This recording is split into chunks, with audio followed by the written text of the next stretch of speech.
Welcome back, folks, to WrestleRant. I'm Graham G.S. Matthews, the premier edition of WrestleRant in the month of March. And despite being March, we are still going on with my reviews of No Way Out as seen on the WWE Network. All of February in inclusion, with my review of Fastlane from this past Sunday. We've been talking about every installment in No Way Out history from 98 to 2008, and we're talking about today, No Way Out 2009.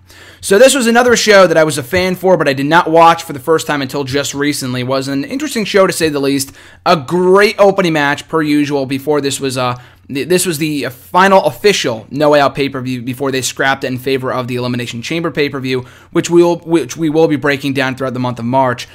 Kicking off this installment, a 6-man Elimination Chamber match for the WWE Championship featuring all SmackDown superstars, the then WWE Champion Edge, Big Show, Jeff Hardy, Vladimir Kozlov, The Undertaker, and Triple H.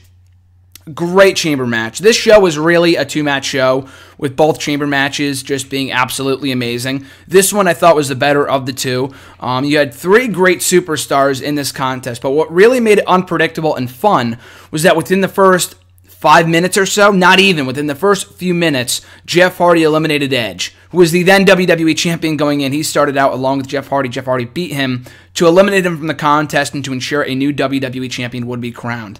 So that was a great little twist, the first time ever in Elimination Chamber history that the champion was taken out first, which, like I said, would ensure a new champion would be crowned.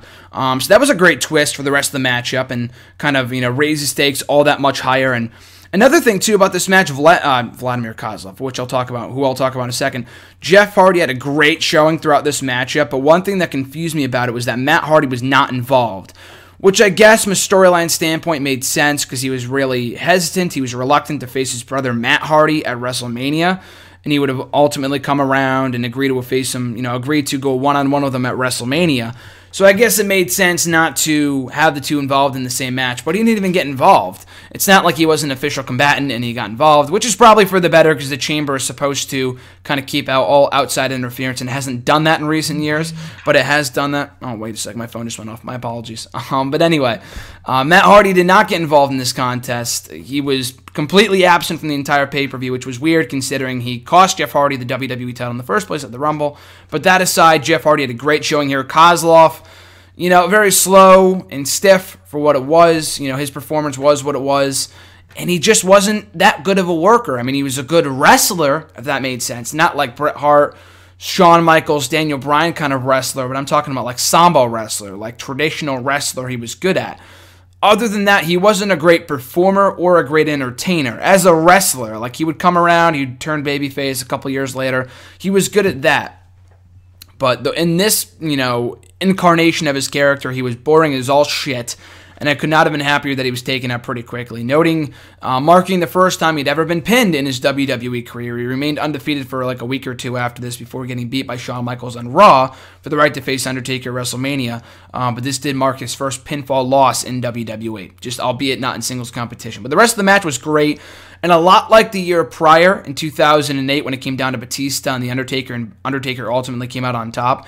Triple H and Undertaker, when it came down to those two, the place was fucking on fire. It was amazing. Shades of the year before with Batista and Taker. This time around, however, being Triple H and The Undertaker. These two just had great chemistry. Shades of their matches from not only 01 and 2002, which weren't great, but the 01 one, at WrestleMania 17 was amazing. Their matches in 02 weren't that good. But their matches in 2011 and 2012, respectively, at WrestleManias 27 and 28 were fantastic, in my opinion. This was kind of giving us a sneak preview of what to expect from those 2 years down the line. But in the end, it was Triple H beating Undertaker clean 1-2-3 with the pedigree to become a 13-time WWE Champion. So I believe this was his final title run before winning back the belt just this past Royal Rumble. But a great match, though. After that, a no-holds-barred match between Randy Orton and Shane McMahon. Of course, this was in the midst of the ongoing angle between the McMahon family and Randy Orton. Orton had taken out Mr. McMahon on the Raw before the Royal Rumble, won the Royal Rumble, and therefore couldn't be fired because he was guaranteed a title shot in the main event of WrestleMania. But before he made his decision on who he wanted to face at WrestleMania, it was obviously going to be Triple H after what we saw in the opener.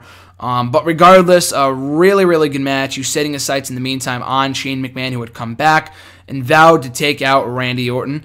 It was your typical Shane McMahon match. Like I said, I really feel like he's underrated. A lot of fans understand how great of an athlete he is, whatever. But at the end of the day, he was not an active performer either in the Attitude Era and even in 2009, but he was still having really, really good matches with just about everyone he went in the ring with, including Randy Orton. I would probably say his last truly really good match, fun match, because he was gone from the company a couple months later, legitimately. But still, fun match. Orton in the end, I believe, punting Shane. I think he missed the punt or something like that. But he would win the match, Orton coming out on top, only furthering his momentum going into WrestleMania.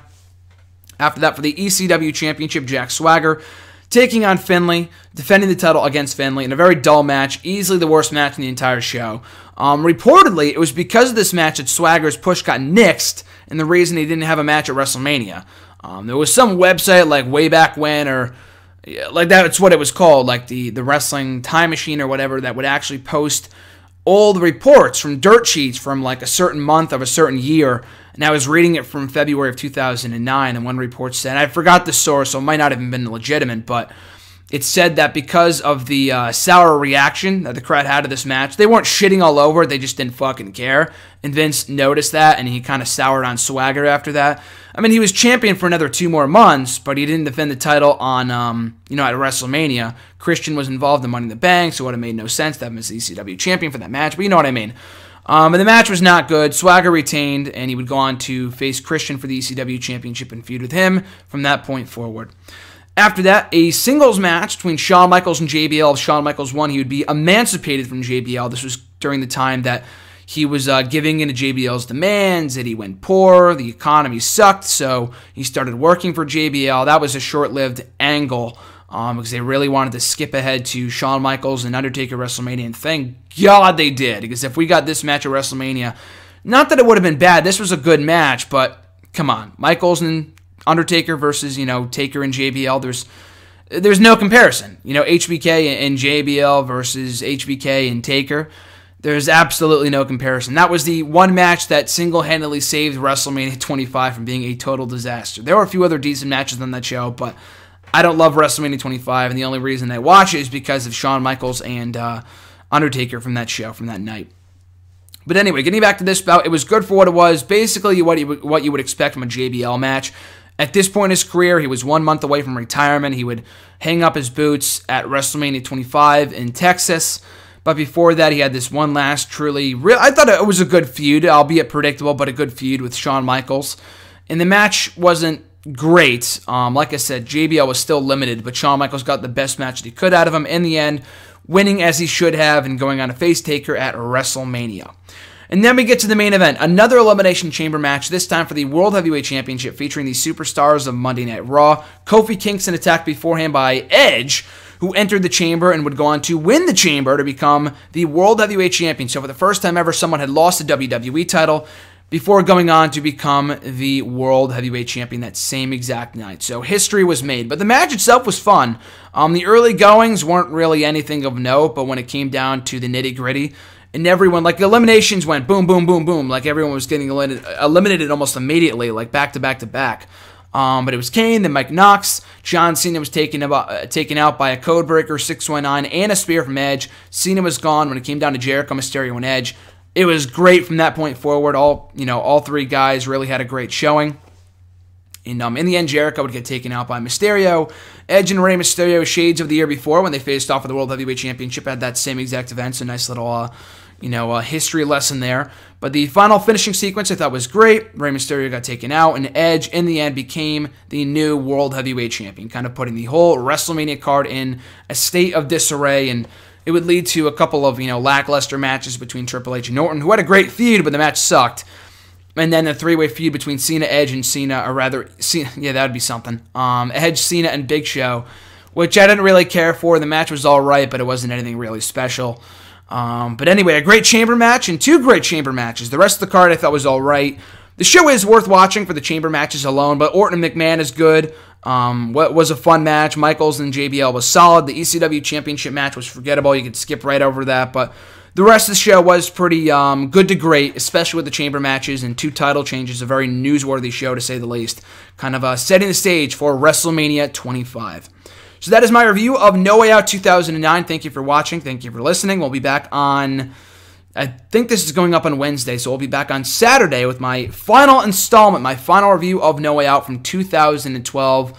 Don't know if you can really count it, but technically it's a part of the lineage of No Way Out, so I'll be reviewing it on Saturday right here on WrestleRant. But in the meantime and in between time, you guys can find me on Twitter and follow me there at WrestleRant. Find me on Facebook. Give the page a thumbs up at facebook.com/graham.gsm.matthews. Be sure to like, comment, share, and subscribe. All support is greatly appreciated. Like I said, stay tuned until Saturday for my full review of No Way Out 2012 before we move on to my reviews of Elimination Chambers 2010 through 2015. Until then, guys, have a great rest of your week. I'm Graham GSM Matthews, and I'll catch you folks down the road.